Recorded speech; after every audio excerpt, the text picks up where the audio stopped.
Well, good morning, everyone. Back down by the rivers, getting ready to go over the bridge into Maryland. This will finish off West Virginia, another state down. That means I now have 9 states to go. Super excited. Let's give you a little look back at the town there. Feeling good this morning. Very, very excited to get back on the trail. My body is definitely happy with all the rest that it got. My quads are a little sore, but I think they're just tight. I just need to be loosened up a little bit. It was all downhill getting here from the hostel.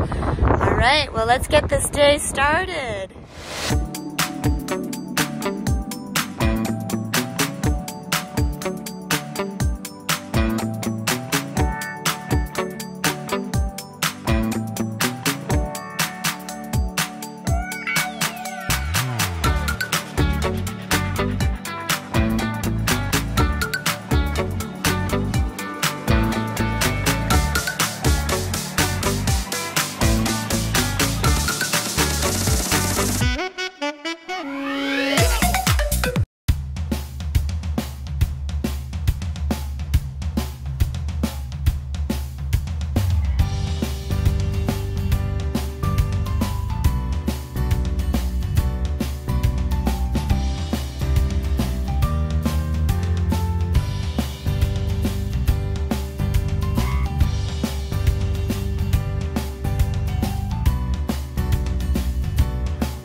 Just hiking along here and just thinking and revisiting my time while Taz was out with me and how different it is now. And it got me to thinking about all of you viewers out there. And I just want to say thank you so much for all of the wonderful comments that everybody has been leaving about Taz, and also just for me along this whole journey. It really gives me a new hope for humanity. There's always so much bad commenting that people give out that doesn't do any good for anybody. And my vlog has really experienced very little of that. I have a really great group of followers, you all. And I just want to say, from the bottom of my heart, thank you so much. Please keep them coming. It really pushes me along. Also, I just want to say that Taz is a rock star. I don't know if you all picked up on the fact that she sprained her ankle on day 1. She got a big blister on the bottom of her foot. She got a blister on her hand. And she's not used to hiking. She is a runner. So I'm sure she was using different muscle groups. And she was such an incredible trooper. Every day woke up ready to take on the challenge. And when you're a hiker, you not only have to have endurance. Any runner, anyone with good endurance could have come out and banged out 20-mile days. But what Sarah has that makes her a good hiker is that she has grit. She is able to withstand the task at hand even when things go wrong, even when a mouse builds a nest in her bag and she gets blisters and she's sore in different areas because her gait changes, that's what makes a special hiker. That's what makes someone capable of doing this. And she also is super simplistic. So she doesn't need a lot to get through the day. Those are the things that really make a great hiker. She runs mostly on roads. She doesn't really run on trails, usually only when I'm around. There are occasions, but her priority is road marathons. So yes, I totally think she would make an incredible thru hiker. I just don't really think she wants to.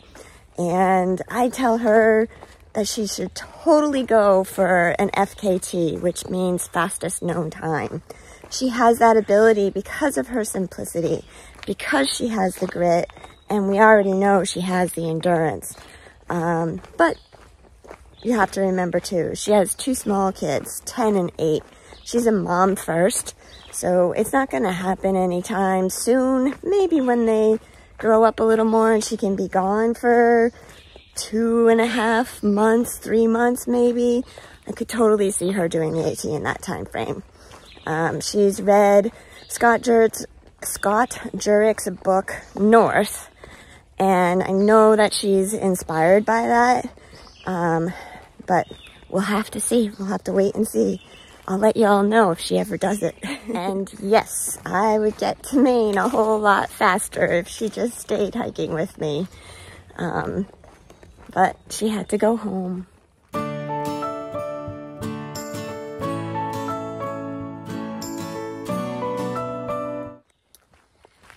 I'm about 7 miles into Marland now, and aside from the climb up to the junction with Waverton Cliffs, or Weverton Cliffs, something like that, the trail's been pretty easy.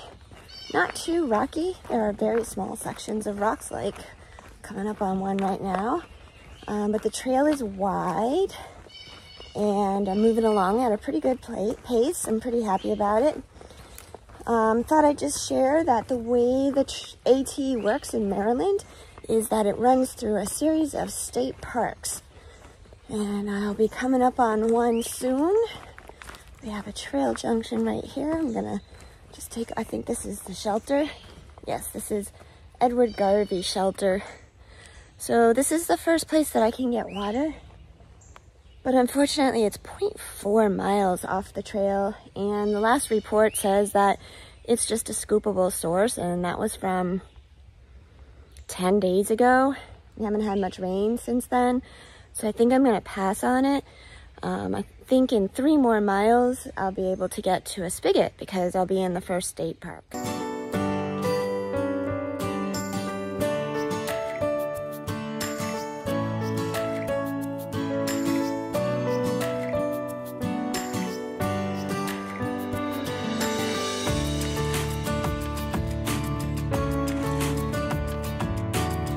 A little side trip attraction.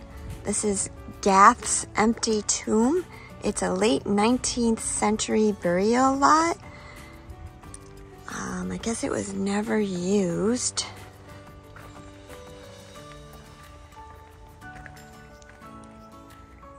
Looks like a mausoleum.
Every step I take, every day that goes by, I'm feeling it. I'm feeling like I'm walking home.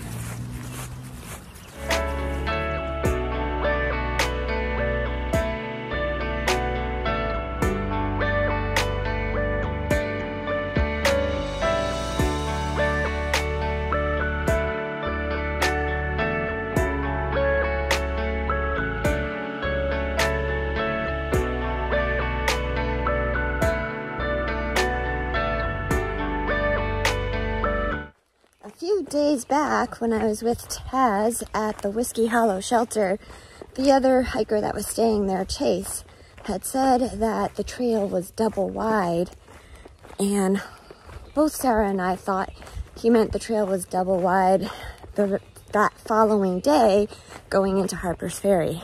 Well, now I know what he meant.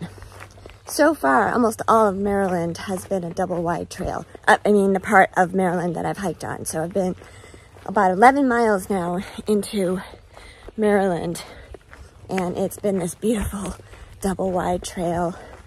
Rocky here and there, but sometimes really smooth and cruisy like right now.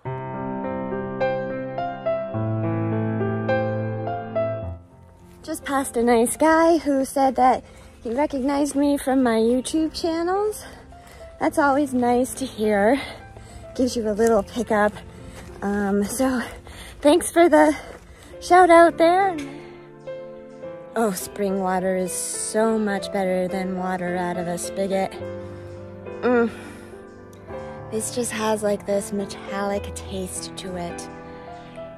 Oh, to get spring water.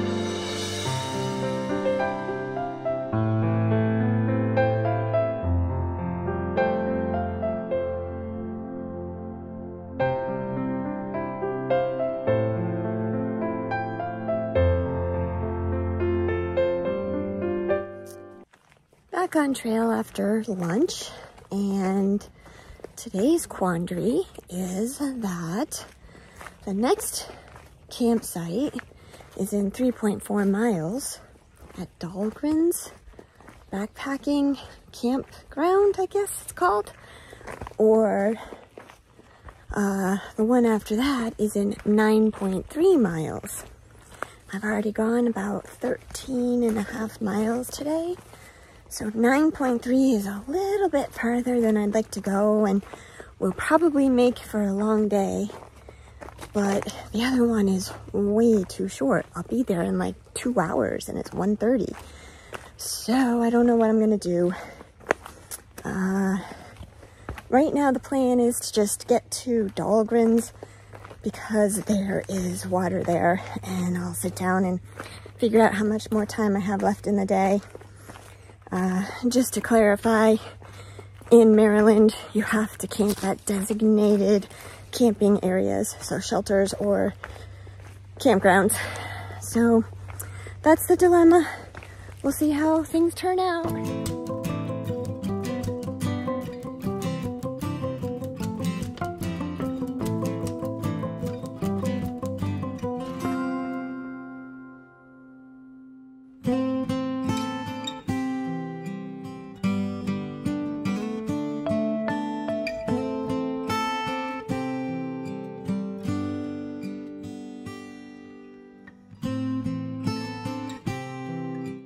Feeling very much right now like I am having orientation.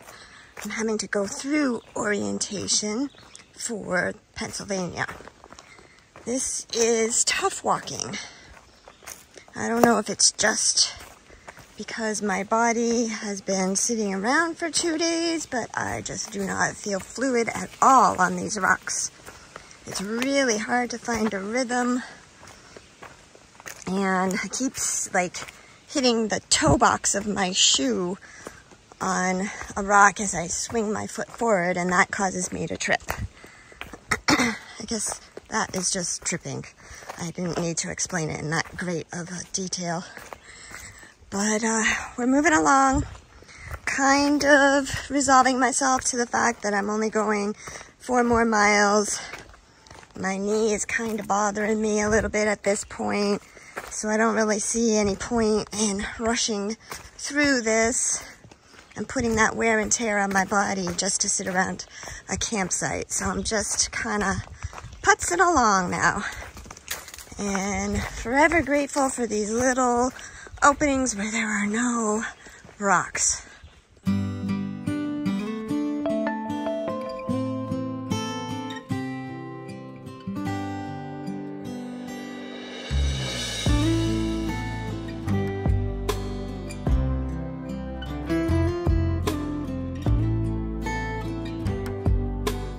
So I've been kind of just strolling along the last mile, kind of having a little talk with myself, kind of a little bummed out and frustrated that I'm forced into certain camping areas while I'm in Maryland. So I've been trying to sort that out in my head and get that into perspective. And the way I'm doing that is that I'm only gonna be in this state for 2 days. I think I can just deal with it. And then I remembered, my brain, one side of my brain reminded me, hey, I thought we were supposed to be taking it easy for the next 3 days. So there you have it, folks. We're only going to Dahlgren's Backpackers Campground. It seemed pretty easy once I figured that out. My knee is talking, my back is talking. Why would I push? Why would I push? I'm just putting myself at risk of not making it to Maine, and that is my top priority. So we're not going any farther, and I think it's actually still going to be fairly decent mileage. It's not going to be over 20, but I think it's going to come in like 18-ish, and that's totally fine. So just in the middle of a power line thing right here with a little bit of view. And then getting back to what we're talking about. What gets it even better is at the next road crossing, there's a little notation in far out that there's a creamery down the road about a mile away. Not saying I'm doing it yet, but it's a possibility. It's something that's kind of just driving the goal, the objective for the day right now. When I get to the road, I'll take a look at it a little bit closer. Apparently it's downhill one way and uphill the other, but that would kind of satisfy the fact that I'm going to get to camp really early. But then the flip side is it's just early to camp. I've done that before. I can't fall out of the thought process that I've been using so long. I want to get to Maine. If I get to camp at 3:30 one day out of 25, it's gonna be okay. So that's the conversation we're having inside my head right now. And I just kind of let you peek through the keyhole for a minute.